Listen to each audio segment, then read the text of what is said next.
Bonsoir, après les rêves de phare du premier épisode, place à une réalité plus terre-à-terre, celle des gardiens. Aujourd'hui, tous les phares sont automatisés, les hommes ont déserté les lieux. Ne reste que leurs souvenirs, les histoires qui les ont liés de manière indéfectible à ces vaisseaux de pierre. Je vous propose d'aller à la rencontre de l'un d'entre eux, il s'appelle Gérard Raoul et il vient tout juste de quitter le métier. Bonjour Gérard Raoul. Bonjour. Cette coupole des Triagos, pour vous, elle a du sens, elle représente vraiment quelque chose? Oui, c'est la coupole du phare des Triagos où j'ai commencé ma carrière en 1979. Ensuite, il y a eu d'autres phares où vous avez été gardien. Oui, il y a eu les Sept-Îles, il y a eu les Hauts-de-Bria. C'était ma première expérience en tant que gardien de phare. À l'entrée du parc de balisage de Lézardrieux, impossible de la rater. Montée en 1925 au sommet du phare des Triagos, au nord de la baie de Lannion, cette lanterne est déposée en 1981 au moment de l'électrification du phare. En 2003, le réalisateur Jean-Pierre Jeunet est venu y tourner une scène de son film, Un long dimanche de fiançailles. On va revenir un petit peu en arrière, à vos premières années dans les phares. Quand vous repensez à cette période, quelles sont les images qui reviennent tout de suite à votre esprit? C'est la première fois qu'on monte, c'est quand même, on se pose des questions, quoi. Donc on arrive au pied d'un grand phare à marée basse, avec une grande tour, les deux gardiens qui sont au pied du phare qui attendent pour descendre et nous on doit monter. Donc c'est une découverte quand même assez extraordinaire, quoi. Au cours de votre carrière, vous avez connu l'automatisation des phares, ça a été une vraie révolution du métier. Oui, c'est-à-dire que déjà quand j'ai commencé comme gardien de phare, je savais qu'il y avait à avoir une évolution, donc j'étais prêt, déjà j'étais préparé, et je me dis bon j'aurais profité des dernières années de gardien de phare et puis je vais voir autre chose. Et donc l'évolution s'est faite lentement au début. Et puis ensuite, dans les années 2000, alors là, ça a été le bond technologique, hein. J'ai eu la chance de voir ça. On a remplacé toutes les lampes qui consommaient encore à 500 watts, voire 1000 watts, par des diodes électroluminescentes qui commencent à 5 watts jusqu'à 60 watts, 70 watts, avec la même portée, quoi, hein.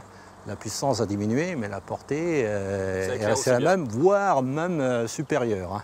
Vous, ça fait quelques mois que vous avez quitté le métier. Est-ce qu'il y a une forme de nostalgie par rapport à ce que vous avez vécu? C'est pas toujours évident, le froid en mer, les dépannages avec le vent. C'est pas toujours facile, mais c'est vrai qu'on garde plutôt les beaux moments, et c'est vrai qu'il y en a eu des beaux moments. C'est quand même un plaisir de naviguer en mer, on est quand même en pleine nature. C'est quand même, moi je suis très content de ma carrière, quoi.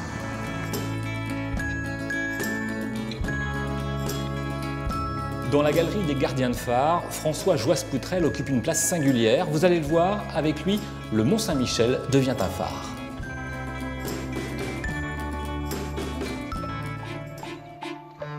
J'ai appris à naviguer gamin dans tous ces cailloux là. Donc tous les jours je viens faire un tour ici, ou presque tous les jours. Il les a retrouvés, ces cailloux, depuis qu'il en a lâché d'autres, aux Sept-Îles et aux Roches d'Ouvre. Là-bas, il était gardien de phare. Et ça à l'œil, un gardien de phare. Il y a toujours une palette imaginaire dans la tête, on imagine toujours un dessin, un tableau. Et voilà le travail. Des centaines de croquis, de dessins, de gravures, qui racontent son quotidien de gardien. Bon, là c'est une casserole de café, mais c'était ma casserole de café, là. Hein, fallait tenir.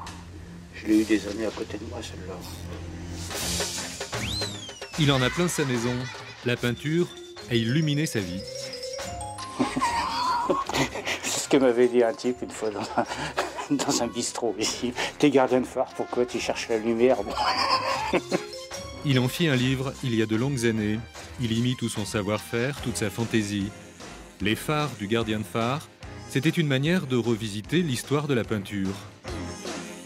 Le livre est aujourd'hui épuisé, mais pas le bonhomme, d'où l'excellente idée d'un éditeur, commander à François Joisse-Poutrel le même exercice de style, autour de son autre passion, le Mont-Saint-Michel.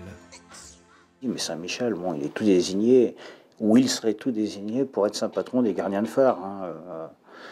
Saint patron des hauteurs, archange de lumière, toute la symbolique était là, quoi. Bon, malheureusement, c'est pas celui que Rome a choisi, hein, mais pour moi, c'était lui, quoi.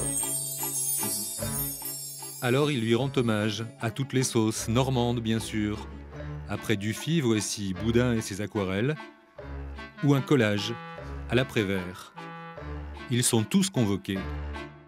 À Bonnard, c'est vrai que j'aime beaucoup Bonnard, mais aller placer le Mont-Saint-Michel dans une salle de bain, et Bonnard, c'est souvent ça. Et au bout du compte, ça donne ça. Ensuite, voici Matisse ou Kandinsky. C'est très savant en fait, cette petite galerie. Ce que j'avais fait sur mon premier bouquin, La manière des phares, j'ai eu des courriers d'instituteurs, des coups de téléphone. Ils s'en sont servis pour expliquer un peu la peinture aux gamins, quoi. Là, ils reconnaîtront les éclats de Pollock et les drapés de Christo. Et même des gens m'ont dit autrement, bon, ce qui est bien en lisant ton bouquin, c'est que pour une fois, la peinture n'est pas barbante. Et il ne lésine pas sur les clins d'œil et les références. Mais contrairement aux apparences, tout n'est pas permis. Question, parfois, de droit d'auteur. On ne touche pas, par exemple, au Petit Prince. Alors vous allez me demander comment j'ai casé le Petit Prince au Mont-Saint-Michel. Ben, alors ça me semblait évident, j'ai dit, en dessous il y avait un titre, c'est « Dessine-moi un mouton de présalé ». Demain, nous irons dans l'un des phares où François Joisse-Poutrel et Gérard Raoul ont œuvré, celui des Roches d'Ouvre, situé entre les îles de Bréhat et de Guernesey. C'est tout simplement le phare le plus éloigné du continent.